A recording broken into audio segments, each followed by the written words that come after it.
2024년 4월 8일 달이 태양을 가리는 개기일식이 시작됩니다.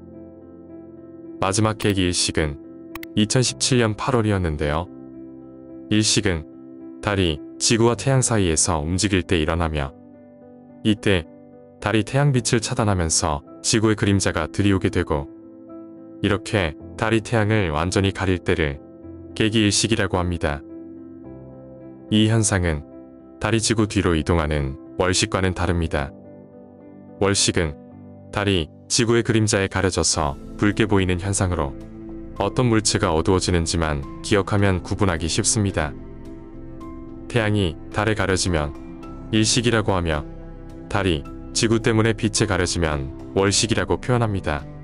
달은 그림자가 작아서 개기일식은 보기 드문 현상으로 알려져 있습니다.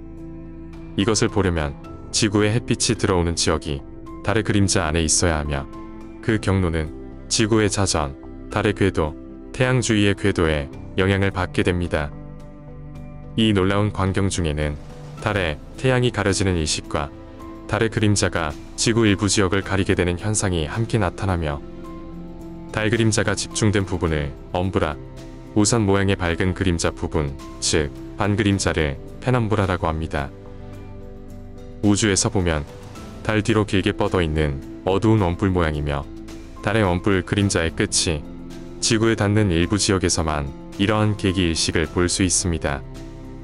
혹시라도 개기일식이 일어나는 지도상 위치에 계셔서 올해 개기일식 장면을 보시게 된다면 정말 소중한 경험으로 간직하셔야 할 것 같습니다. 지구상의 동일한 지점에서는 375년 동안 개기일식을 볼 수 없기 때문이죠.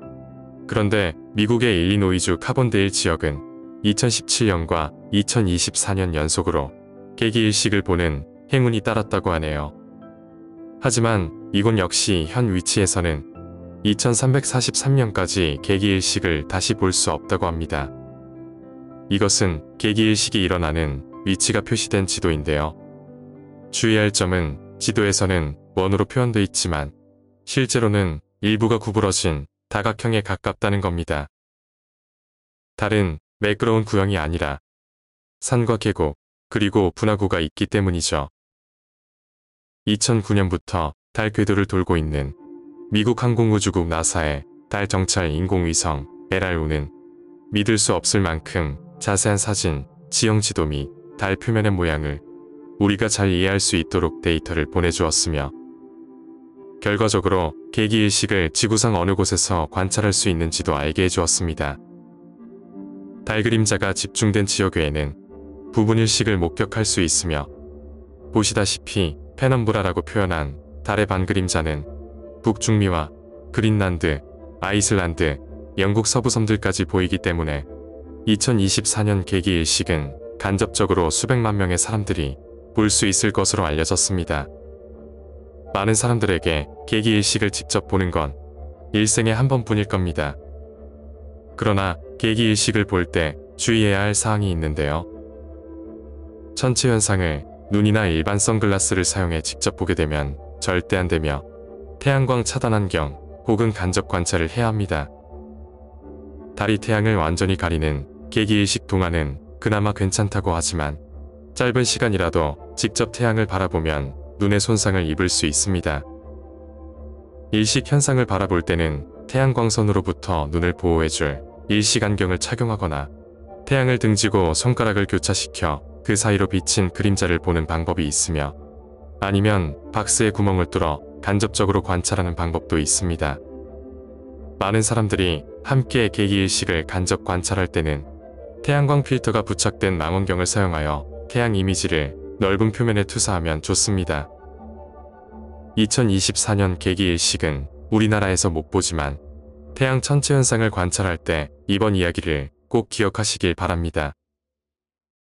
2024년 3월 9일 나사의 제트 추진 연구소에서 올해 10월 목성의 달 유로파 얼음 아래 바다가 존재한다는 것을 탐사하기 위해 발사돼 유로파 클리퍼 탐사선의 실을 특별한 메시지를 공개했습니다.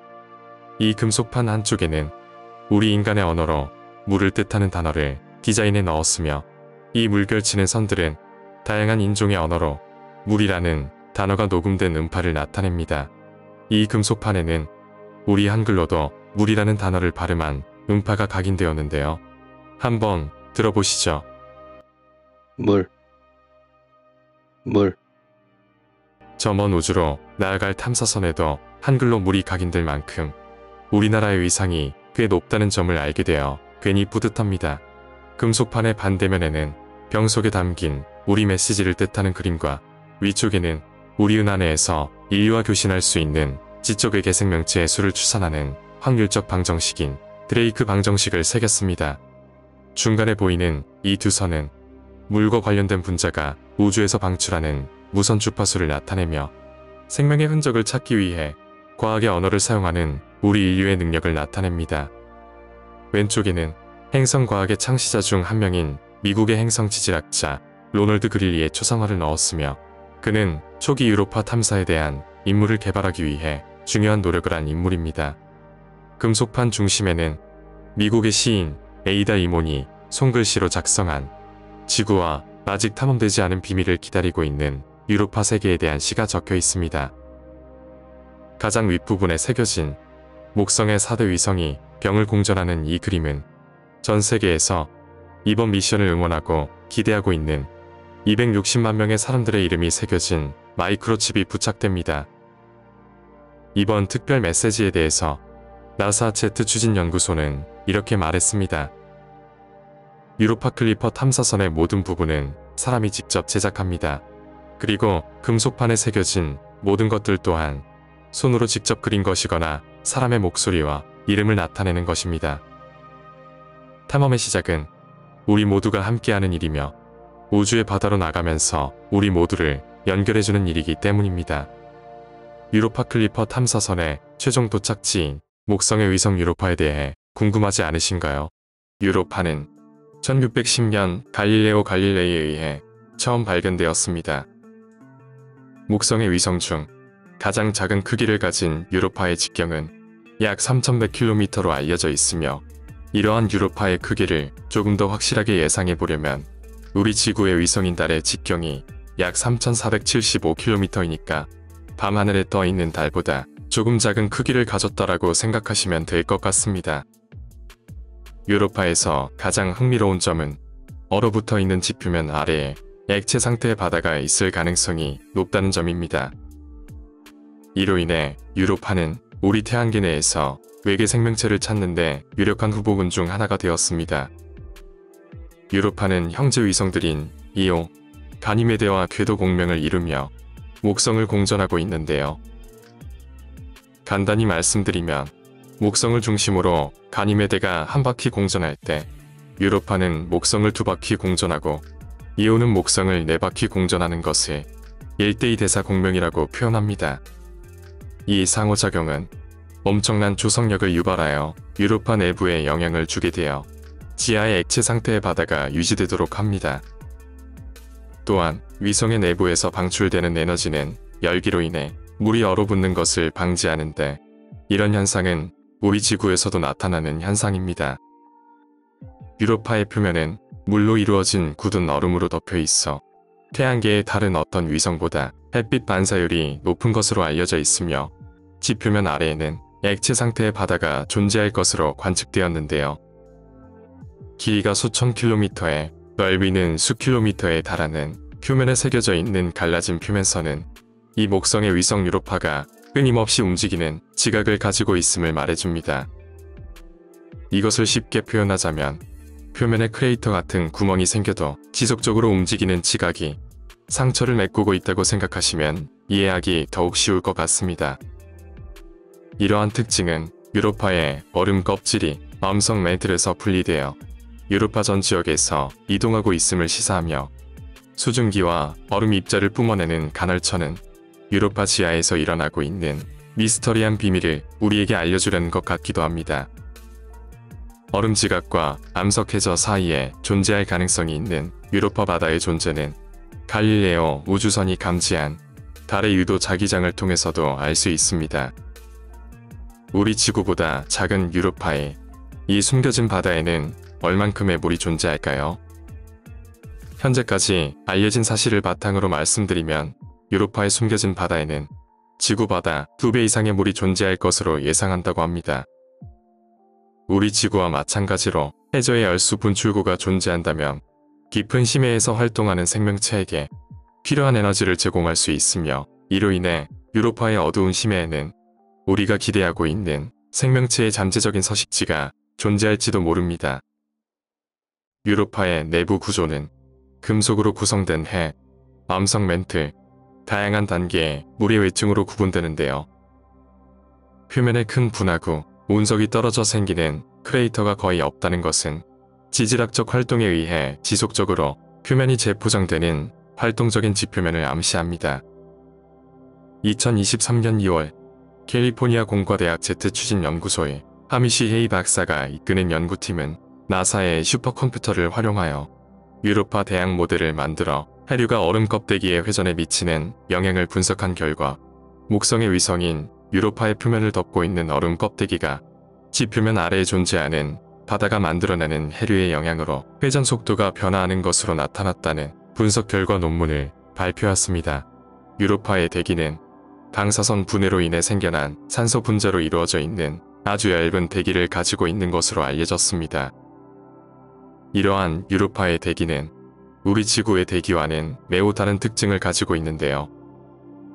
대기가 매우 얇고 희박하며 대기압은 지구 대기압의 10억 분의 1로, 이것으로 인해 우리 지구 대기에 비해 훨씬 더 냉각된 대기를 가지고 있으며 평균 온도는 약 영하 160도에 달합니다.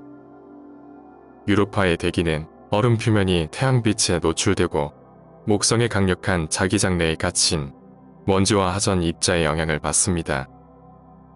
이러한 과정이 지속되면 표면에 얼어붙은 얼음이 수증기와 물 분자의 기체 조각을 생성하게 되고 일련의 화학 반응을 거쳐 궁극적으로 수소와 산소 분자를 형성하는데요. 상대적으로 가벼운 수소는 우주로 빠져나가는 반면 무거운 산소는 표면 위로 축적되고 확장하여 유로파의 대기를 형성합니다. 이렇게 신비롭게 반짝이는 목성의 위성 유로파 탐사는 언제부터 시작되었을까요?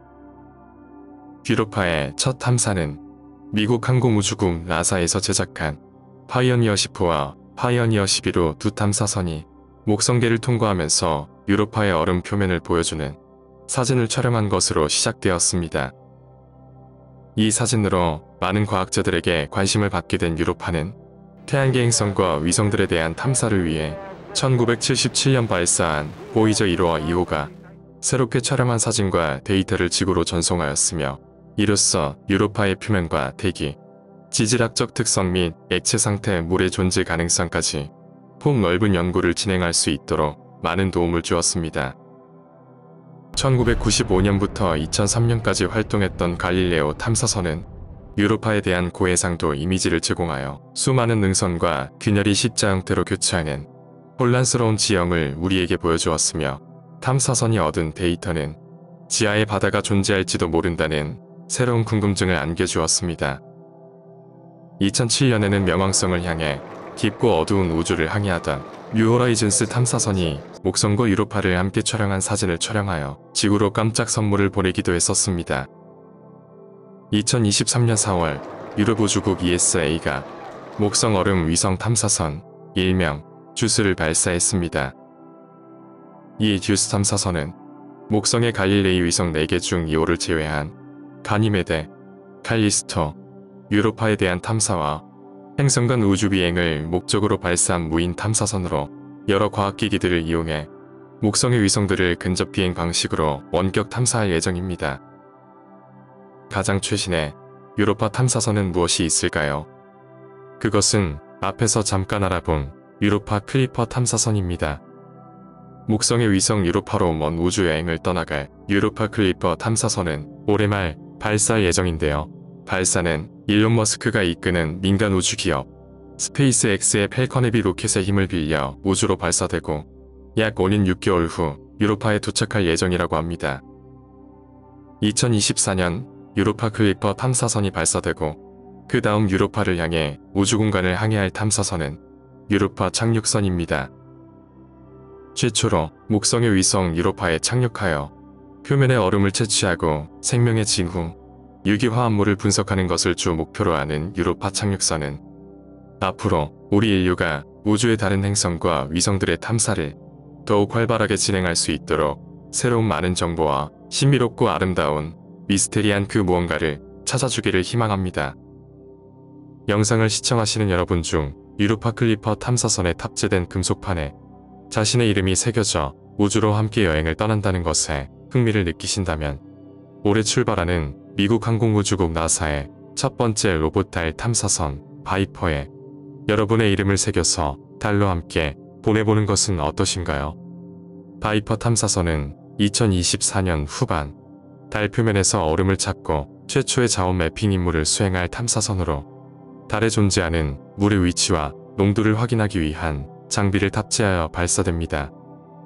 이번 임무는 나사의 CLPS 프로그램의 일환으로 최신 기술의 과학 장비를 달 표면으로 보내는 프로그램입니다.